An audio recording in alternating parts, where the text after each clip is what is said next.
এই মুহূর্তের আবহাওয়ার গুরুত্বপূর্ণ খবর। আজ 12ই ডিসেম্বর শুক্রবার চলে আসলাম গুরুত্বপূর্ণ আবহাওয়ার খবর নিয়ে। আপনারা কোন জেলা থেকে দেখছেন, আবহাওয়ার পরিস্থিতি কি রয়েছে অবশ্যই আমাদের ভিডিওর কমেন্ট বক্সেই লিখে জানাবেন। উত্তরবঙ্গ থেকে দক্ষিণবঙ্গ সর্বত্রই কিন্তু আবহাওয়া অনেকটাই কনকনে ঠান্ডা।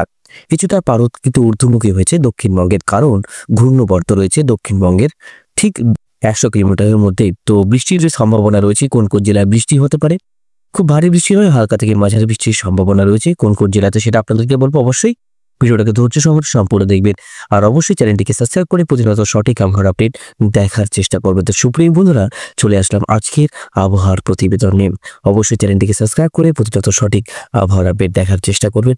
প্রথমেই আপনাদের কাছে তুলে ধরছি স্যাটেলাইট চিত্র বা উপগ্রহ চিত্র। তো উপগ্রহ চিত্রতে আমরা লক্ষ্য করব যে কোন কোন অঞ্চলে আবহাওয়ার পরিস্থিতি কেমন রয়েছে। খানিকটা ঘোলা একটু আবহাওয়া রয়েছে, ঘোলাটে আবহাওয়া আমরা লক্ষ্য করতে পারছি। আমাদের আইএমডির তরফ থেকে যে সতর্কবার্তা দেওয়া হয়েছিল, সেটা দিল্লি থেকে ইউপি আমরা ঘন কুয়াশার চাদরে লক্ষ্য করতে পারছি। এদিকে বেরেলি, সীতাপুর, ফজিদাবাদ, সুলতানপুর থেকে শুরু করে দিল্লি, এনসিআর সমস্ত অঞ্চলেই কিন্তু আমরা লক্ষ্য করতে পারছি ঘন কুয়াশা। এই ঘন কুয়াশা কিন্তু আগামী 5 দিন অনেক বিপদ দেখবে আনতে পারে। তো অবশ্যই যারা যাচ্ছেন, ইউপি যাচ্ছেন, দিল্লি যাচ্ছেন, সমস্ত এই যে উত্তরের যে অঞ্চলগুলো, উত্তর বিভাগে, উত্তর পূর্ব বিভাগে যেগুলো রয়েছে, সেখানে কিন্তু কুয়াশার যে সতর্কবার্তা সেটা আমরা তুলে ধরছি। আগামীকালে আরও কিন্তু কুয়াশা বাড়বে। 13, 14, 15, 16, 17 তারিখ পর্যন্ত কুয়াশার অ্যালার্ট দেওয়া হয়েছে। গোটা দক্ষিণবঙ্গ জুড়েই কুয়াশার কিন্তু চাদরে ঢেকে পড়বে বিভিন্ন শহরগুলি। তো অবশ্যই কিন্তু আমরা আপনাদেরকে জানিয়ে দিচ্ছি, ফগ ল্যাম্প ইউজ করবেন এবং সতর্কবার্তা অবশ্যই সেটা মাথায় রাখবেন, কারণ ভিজিবিলিটি শূন্য হয়ে যেতে পারে, 1 কিলোমিটারও কিন্তু দেখতে পারবেন না।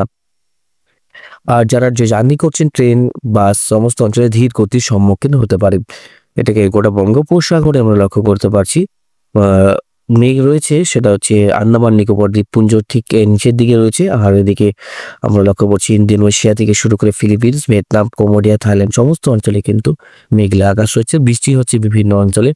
আমরা ইরাক, ইরানের কাছাকাছি বৃষ্টি লক্ষ্য করতে পেরেছিলাম, সেখানে হচ্ছে উইন্টারকালীন বৃষ্টি হচ্ছে, অবশ্যই আমরা লক্ষ্য করছি সেই জিনিসটা। আর তাছাড়া আজকের মতন কোনো জায়গায় বৃষ্টির কোনো সতর্কবার্তা এখন আমরা লক্ষ্য করতে পারছি না। তো চলুন আমরা কুয়াশাটা কি কি রয়েছে, কুয়াশা কতটা আমাদের শহরগুলিতে পড়তে পারে, ভিজিবিলিটি কি হতে চলেছে, চলুন প্রথমে কুয়াশার আপডেটটাই চাই। প্রথমেই আমরা দেখতে পাচ্ছি যখন কুয়াশা, যেটা আমরা বলেছিলাম, এইসব অঞ্চলে ব্যাপক কুয়াশা রয়েছে। উত্তর দিনাজপুরের কিছু অংশ, লক্ষ্মীপুর থেকে শুরু করে এদিকে আমাদের করণদিঘি পর্যন্ত, রায়গঞ্জ পর্যন্ত কুয়াশা ছিল।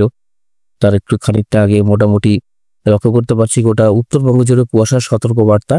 এটা যেরকম 12 তারিখ, 13 তারিখ, 14 তারিখ, 15 তারিখ, 16 তারিখ পর্যন্ত পড়ার সম্ভাবনা রয়েছে। 12 তারিখ দেখালে যে 12 তারিখই হবে সেরকম না, এটা কিন্তু 24 ঘন্টা পরেও কিন্তু সেই আপডেট মিলে। তো বন্ধুরা, আমরা দেখতে পাচ্ছি গোটা উত্তরবঙ্গ জুড়েই কিন্তু কুয়াশার চাদরে ঢাকা থাকবে। আপনাদের জেলায় আবহাওয়ার পরিস্থিতি কি রয়েছে অবশ্যই আমাদের ভিডিওর কমেন্ট বক্সে লিখে জানাবেন। 13 তারিখ কি রয়েছে, 13 তারিখ আমরা লক্ষ্য করব 4টার সময়, 5টার সময় আমরা লক্ষ্য করতে পারছি মোটামুটি উত্তরপ্রদেশেই কিন্তু ঘন মেঘ বা ঘন কুয়াশা আমরা লক্ষ্য করতে পারবো। উত্তরবঙ্গে সেরকমটা আমরা লক্ষ্য করতে পারবো না। পরবর্তী আপডেট চেঞ্জ হলে অবশ্যই জানতে পারবেন। ঠিক আমরা লক্ষ্য করতে পারছি 14 তারিখেও কিন্তু সেম পরিস্থিতি থাকবে, দিল্লি, লখনৌ, আগ্রা, ইউপি। 15 তারিখে আমরা উত্তরবঙ্গের দিকে পেতে পারি খানিকটা, মানে 15 তারিখের পর থেকে আমাদের উত্তরবঙ্গের সম্ভাবনাটা বাড়বে। যেটা চলছে সেটা কিন্তু 15-16 তারিখের পর থেকে উত্তরবঙ্গে সেই জিনিসটা বাড়তে পারে। 17 তারিখ আমরা লক্ষ্য করব, 17 তারিখের মধ্যে আমরা লক্ষ্য করতে পারছি 17 তারিখে রয়েছে। 18 তারিখেও আমরা লক্ষ্য করব যে কুয়াশা থাকছে, মানে 15 তারিখের পর থেকে কুয়াশার যে ভাব সেটা আমরা পাবো। কোনোদিন বেশি কুয়াশা পড়বে, কোনোদিন কম কুয়াশা পড়বে, এরকম কিন্তু থাকবে। চলুন কোনো জায়গায় ঘূর্ণিঝড় তৈরি হয়েছে কিনা, ট্রপিক্যাল স্টোর্ম 7 সেটা রয়েছে কোথায়, সেটা রয়েছে একদম আমাদের ভারতবর্ষের থেকে একদম নিচের যে সমুদ্র উপকূল সেখানে। তো সেটার জন্য কোনো আমাদের আপডেট সেরকম কোনো পরিবর্তন হবে না। তো এটার থেকে আমরা অন্য জায়গায় যাব, তো আমরা যাবো এক্সট্রিম ফরকাস্ট। এক্সট্রিম ফরকাস্ট কি বলছে সেখান থেকে আমরা জানতে পারবো অনেক কিছুই। চলুন এক্সট্রিম ফরকাস্ট কি বলছে আমরা একবার দেখে নিই। এক্সট্রিম ফরকাস্ট মোটামুটি এখানে আমরা কোল্ড জোন ধরতে পারি 13 তারিখ, 14 তারিখ, 15 তারিখ, 16 তারিখ, 17 তারিখ পর্যন্ত আমরা লক্ষ্য করতে পারছি যে মোটামুটি ঠান্ডা আবহাওয়া থাকবে, শুকনো হাওয়া থাকবে এবং ঠান্ডা শীতল বায়ু প্রবাহিত হবে উত্তর থেকে দক্ষিণ। এবার মোটামুটি এক্সট্রিম ফরকাস্ট গেলাম, এবার ওয়েদার ওয়ার্নিং কি রয়েছে সেটার দিকে যাব। কোন কোন জেলায় হলুদ এবং কমলা সতর্কবার্তা রয়েছে সেটার দিকে যাব। দেখুন মোটামুটি এখন পর্যন্ত কোনো জায়গায় ওয়ার্নিং নেই। এখানে একটা ভূমিকম্প হয়েছে চায়নাতে, ছোটখাটো ভূমিকম্প। আর এদিকে হচ্ছে আপনার রেড অ্যালার্ট করা আছে বৃষ্টির জন্য, রেড অ্যালার্ট করা আছে, সেটা হচ্ছে ঠিক থাইল্যান্ডের কাছাকাছি। সেটার জন্য আমাদের সেরকম কোনো জায়গায় এফেক্ট পড়বে না। হেভি রেন হচ্ছে এদিকে, মানে ভারী বৃষ্টি। ত্রিপুরা, আসাম, গুয়াহাটির দিকেও পরিষ্কার আবহাওয়া রয়েছে। সমস্ত অঞ্চলে কিন্তু পরিষ্কার আবহাওয়া। এবার আমরা যাবো হচ্ছে উইন্ডগাস্টে। আমরা রেন এনিমেশনে গেলে সেখান থেকে আবহাওয়ার পরিস্থিতি ভালো মতন জানতে পারবো। অ্যানিমেশন, রেন থান্ডার অ্যানিমেশন আমরা দেখিনি। বৃষ্টিপাত হালকা মাঝারি হতে পারে, আমরা লক্ষ্য করতে পারবো মোটামুটি। দেখুন সেরকম ভাবে আপডেটে তো আমরা দেখতে পাচ্ছি না, কিন্তু ঘূর্ণবর্ত একটা রয়েছে, ছোট মোটো ঘূর্ণবর্ত রয়েছে, সেটার জন্য খানিকটা আবহাওয়ার আমরা পরিবর্তন লক্ষ্য করতে পারবো। তো মোটামুটি এইসব অঞ্চলে আমরা লক্ষ্য করছি